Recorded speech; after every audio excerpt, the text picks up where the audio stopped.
Avec l'élection de Charles de Gaulle en 1958, la France est entrée dans sa 5ème République. Ce régime politique se distingue d'une monarchie par sa démocratie, c'est-à-dire que le peuple décide de la personne apte à diriger la nation. Retournons maintenant à la fin du XVIIIe siècle pour assister à la fin de la royauté millénaire, enfin pendant un temps.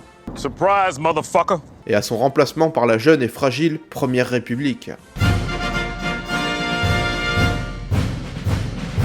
Salut les jeunes, je suis Tillinghast, et aujourd'hui portez votre bonnet phrygien car nous retournons en 1792 pour assister à la naissance de la Première République française. Après la prise du palais des Tuileries le 10 août 1792 par les sans-culottes, les révolutionnaires du petit peuple, et l'emprisonnement de la famille royale, le régime de la monarchie constitutionnelle laisse sa place à la Première République le 21 septembre 1792. Il n'y a donc officiellement plus de roi au pouvoir. Louis XVI est exécuté par guillotine le 21 janvier 1793. La Première République se divise en trois différents régimes. Le premier est la Convention nationale qui a duré 3 ans jusqu'au 26 octobre 1795. Le pouvoir est aux mains du Comité du salut public et de personnes comme Danton ou Robespierre. C'est durant cette période qu'a lieu la Terreur, où de nombreux massacres furent commis contre les traîtres, les ennemis de la République, et pour réprimer les divers foyers insurrectionnels restés fidèles au roi, notamment en Vendée. Cette époque de troubles laisse sa place au Directoire en octobre 1795. Cette période dura 4 ans, jusqu'au 9 novembre 1799.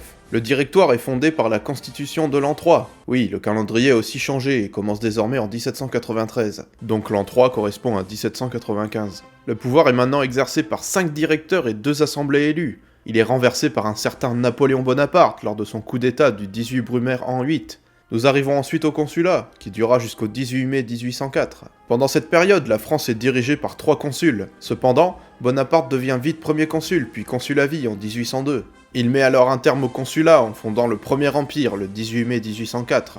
Il devient alors empereur de France sous le titre de Napoléon Ier. Alors vous vous en doutez, il m'est bien impossible de résumer une période aussi dense en seulement 2 minutes, mais je reviendrai sur divers événements marquants de cette époque dans de prochaines vidéos d'histoire. Si cette capsule vous a plu, n'oubliez pas de vous abonner et de clocher, vous connaissez la chanson. Quant à moi, je vous retrouve dans une prochaine vidéo. Salut les jeunes!